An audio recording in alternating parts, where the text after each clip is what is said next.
This is a Fox News alert. I'm Brett Baer. Iran in the news tonight on two fronts. This is the first day of the Islamic Republic's new nuclear deal with the West. And late this afternoon, the United Nations withdrew its invitation to Iran to participate in this week's Syria peace talks in Geneva. The offer sparked outrage among the Syrian opposition and here in the U.S., leading to threats of last-minute withdrawals. The invitation withdrawal is thought to be an effort to salvage the talks. Today, Syrian President Bashar al-Assad met with his delegation to the conference. Iran said it would not abide by the Western plan for a transitional Syrian government without President Assad, and that led to the UN taking back its invitation. Meantime, Iran's nuclear deal with the West that has caused a widening rift between President Obama and his own party is in effect tonight. The U.S. and its allies get promises about Iran's uranium enrichment. Iran gets a major break on crippling economic sanctions. Chief Washington correspondent James Rosen on day one. From Iranian state-run media came first word that the Islamic Republic has begun living up to its end of the nuclear bargain it struck with 6 world powers, including the U.S., back in November. Inspectors from the UN's International Atomic Energy Agency arrived at the Natanz nuclear facility and confirmed that both there and at the facility in Fordo, Iran disconnected the cascades of centrifuges that have enabled it to enrich uranium to the 20% level, and that the regime, as promised, has begun mixing down and diluting its stockpiles of uranium already enriched to that level. Iran has implemented the nuclear-related measures set out in the agreement, and we have adopted the necessary legislation to suspend certain sanctions for a period of 6 months. Indeed, the European Union and the United States moved in tandem to lift sanctions on Iran's access to petrochemicals, gold and precious metals, and they also eased Iran's sale of crude oil, which had shrunk by 60% over the last 2 years. What's more, Tehran will receive by month's end its first installment from long-frozen overseas accounts, a down payment of $550 million toward an eventual reclaiming of $4.2 billion. As the head of Iran's Atomic Energy Agency declared, the sanctions iceberg is melting. It's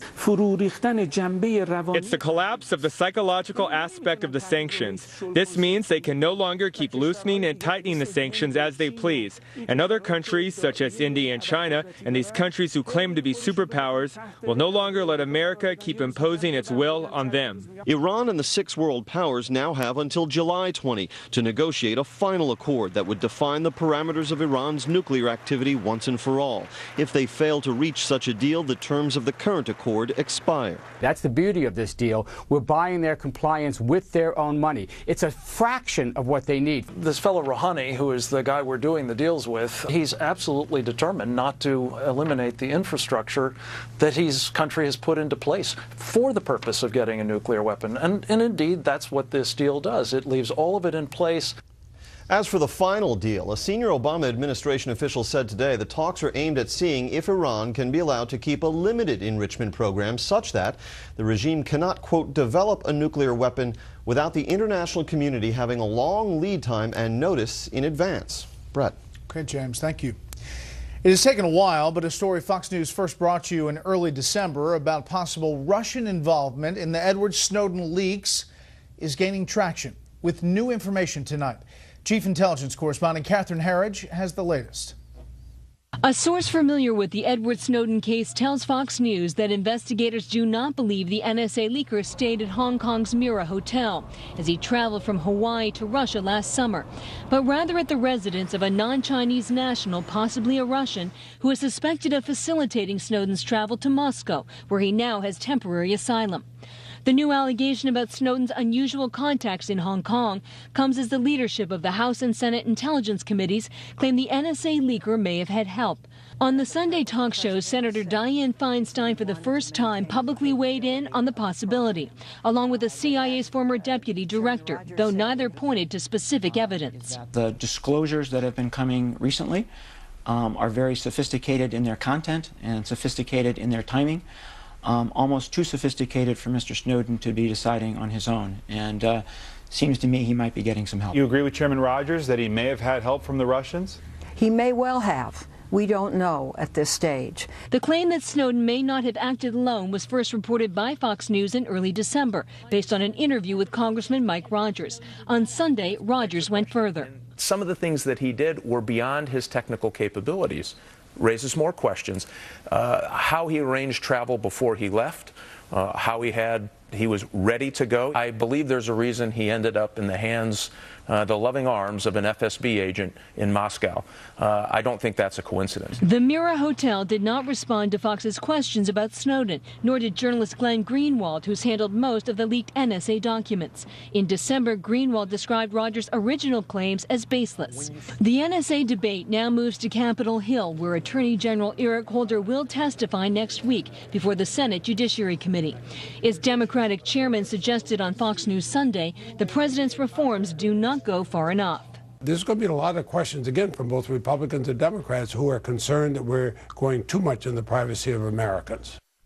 By trying to appeal to all sides in the NSA debate, the president may have increased the likelihood of dramatic legislative action because the push to rein in the NSA is one of the few bipartisan issues on Capitol Hill, and Mr. Obama's speech did not put that controversy to rest, Brett. Catherine, how serious are these threats to the Olympics, and what's the U.S. doing about them? Well, Fox News confirming tonight that U.S. counterterrorism operatives are aiding the Russians in their search for as many as 4 women who may be suicide bombers. An intelligence bulletin reviewed by FoxNews.com includes these photos of a 22-year-old suspect said to be the widow of a jihadist killed by the Russian security services. The woman may already be inside the Olympic security zone. Doku Umarov, you see here, leads the Islamist group known as the Caucasus Emirate, and there is a connection to the Boston Marathon bombings. Tamerlan Tsarnaev posted photos of Umarov on his YouTube channel, and Tamerlan went to the region, though it's not publicly known whether he trained with the group. The State Department is taking the unusual step of warning Americans that the Games are an attractive target for terrorists, and just within the last few minutes, the Pentagon is confirming that it's moving 2 Navy ships to the Black Sea to be available for evacuations or other contingencies in support of Russian security, Brett. Catherine, thank you. Another day of serious violence in Ukraine. Anti-government protesters clashed with police again in Kiev. That followed a night of vicious street battles after the government pushed through a sweeping anti-protest law. Ukraine has been in turmoil since the cancellation of an economic treaty with the European Union in November. President Obama says marijuana is not more dangerous than alcohol, but he does not necessarily want his 2 children to follow in his footsteps of teenage pot use. It's just the latest mixed message from an administration that still considers marijuana illegal, but encourages states to go their own way. Chief White House correspondent Ed Henry has tonight's story. All President Obama was rolling today were burritos, a service project at D.C. Central Kitchen to honor the legacy of Dr. Martin Luther King. Yet in an interview with the New Yorker magazine, he suggested rolling a marijuana joint was not much different from cigarettes, saying, quote, "As has been well documented, I smoked pot as a kid, and I view it as a bad habit and a vice. Not very different from the cigarettes that I smoked as a young person up through a big chunk of my adult life. I don't think it is more dangerous than alcohol." The president's administration, though, based on a 1970 law, still classifies marijuana as a Schedule I controlled substance with high potential for abuse, in the same category as drugs like heroin and ecstasy. The president went out of his way to stress pot is not for kids, saying it's not something I encourage, and I've told my daughters I think it's a bad idea, a waste of time, not very healthy. Voters in 2 states, Colorado and Washington, approved referendums in the 2012 election legalizing marijuana for adults. I have to say that there was one question that was voted on that ranked fairly high, and that was whether legalizing marijuana would improve the economy and job creation. The president declared it would not grow the economy at an online town hall meeting in 2009. And more recently, he and Attorney General Eric Holder have said they have bigger fish to fry than challenging state laws on this and want to make federal laws more fair, especially for the poor and minorities. The president also touched on the complicated issue of race in the series of interviews conducted over the last few months with New Yorker editor David Remnick. Mr. Obama declaring, quote, "There's no doubt that there's some folks who just really dislike me because they don't like the idea of a black president. Now, the flip side of it is there are some black folks and maybe some white folks who really like me and give me the benefit of the doubt precisely because I'm a black president." Now, that came as the president discussed the series of issues from health care to Edward Snowden that have dropped his poll numbers. He clearly believes race is at least a factor. As for Snowden, he again repeated it's an active investigation that he can't comment on, but this time he added, "I do not have a yes-no answer on clemency." Brett? More on this with the panel. Ed Henry live on the North Lawn. Ed, thank you. Up next, the surprising truth about President Obama and the income gap. But first, here's what some of our Fox affiliates across the country are covering tonight. Fox 42 in Omaha, where at least 10 workers at a food processing plant were injured in an explosion and building collapse this morning. KCPQ in Tacoma, Washington, with the reaction to the post-game outburst by Seahawks cornerback Richard Sherman following Seattle's win over San Francisco in the NFC title game. Did you see that one? The Seahawks play Denver in the Super Bowl. And this is a live look at Atlanta from Fox 5 there. The big story there tonight is the Martin Luther King Jr. holiday. As always, a commemorative service was held at Ebenezer Baptist Church where King once preached.